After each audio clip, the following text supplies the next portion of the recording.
subscribe for more.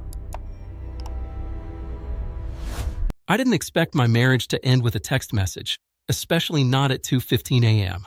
I was half awake, phone buzzing on the nightstand, thinking something was wrong. Emergencies come at that hour. Regret does too, apparently. The message wasn't long, but it landed heavy, like a door slamming shut in the dark.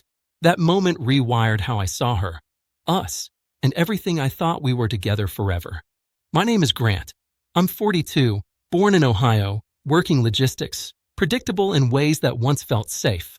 My wife, Lila, is 39, social, sharp, the kind of woman people notice when she enters a room. We've been married 11 years. No kids, by choice, just routines, shared jokes, and the assumption that respect didn't need daily reminders. I believe stability was love's quiet language.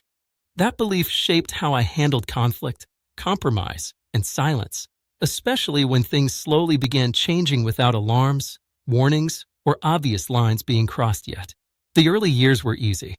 We cooked together, hosted friends, planned trips months ahead. Lila liked nights out. I preferred mornings. It worked. I trusted her independence, and she trusted my consistency. If someone asked who handled what, the answer was simple. We both did. I never tracked her location, never questioned her plans, because marriage wasn't surveillance to me. That trust felt mutual then, effortless, like breathing, and I assumed it would always stay that way for us both. Somewhere around year 8, things shifted quietly. Lila started going out more, staying later, answering texts with half replies. When I asked how her night was, she'd shrug and say, "Fine." Fine became common. Dinners moved later. Weekends blurred. I didn't accuse. I adapted. I told myself marriage evolves. I filled the gaps with patience, chores, and lowered expectations. Still, something felt off. Not betrayal, just distance. Like sharing a house with someone slowly packing boxes in their head. I asked once if she was happy, and she said happiness wasn't the issue, exhaustion was. So I backed off further, believing space was supportive, not realizing distance was becoming a boundary I wasn't invited to cross anymore, without consequences later. The night it broke was a Saturday. I'd gone to bed early. At 2:15 a.m., my phone lit up. A message from Lila, sent from a nightclub downtown. "If you don't like it, break up with me." No explanation. No context. Just that. I stared at the screen, reread it, felt something settle. Not anger. Clarity. She wasn't asking. She was daring me. That single line reduced years of effort into a challenge. One she assumed I wouldn't accept because she thought I needed her more than she needed me. I didn't reply immediately. I locked the phone and lay there listening to the house hum. I considered explanations, apologies, late-night arguments. I chose none. By morning, she came home, smelling of smoke and perfume, acting normal. I said nothing. Silence confused her more than shouting ever could. I was done negotiating respect. That restraint wasn't strategy. It was acceptance that the rules had already changed without my consent, and I finally noticed how little leverage love gave me there. Later that day, she laughed it off, said I was being dramatic. Her friends messaged, hinting I was controlling, insecure, old-fashioned. I listened without interrupting. Something about being told to break up flipped a switch. I didn't argue narratives. I changed behavior. I separated accounts. Stopped covering extras. Not revenge, just alignment. If she wanted independence at nightclubs, she could have it everywhere. The relationship she threatened to end stopped existing in practice that morning. She noticed quickly, independence feels different when it includes consequences and personal responsibility. That contrast upset her more than any argument ever had because it removed the audience she relied on to absorb discomfort quietly.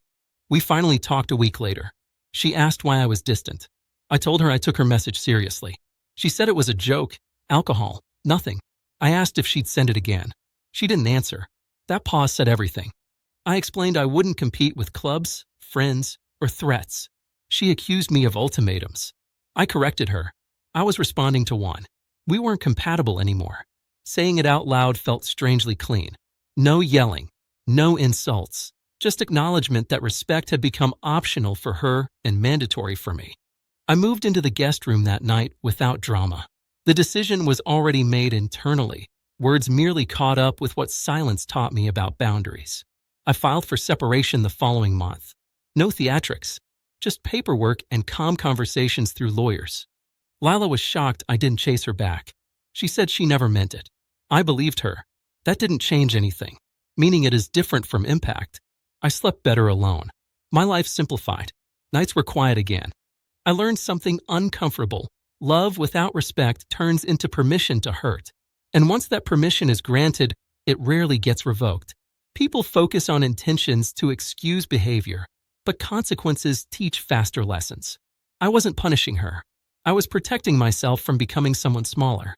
Walking away felt less like loss and more like correction of a mistake I ignored too long out of habit. Looking back, the text wasn't cruelty. It was honesty delivered poorly. She showed me where I stood, and I believed her. That's the part that mattered. When someone tells you to break up with them, listen. Not angrily, not impulsively, calmly. Take them at their word and act accordingly. At 2:15 a.m., my marriage ended.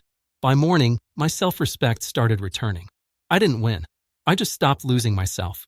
The quiet afterward taught me that dignity doesn't announce itself loudly. It simply stays when chaos leaves.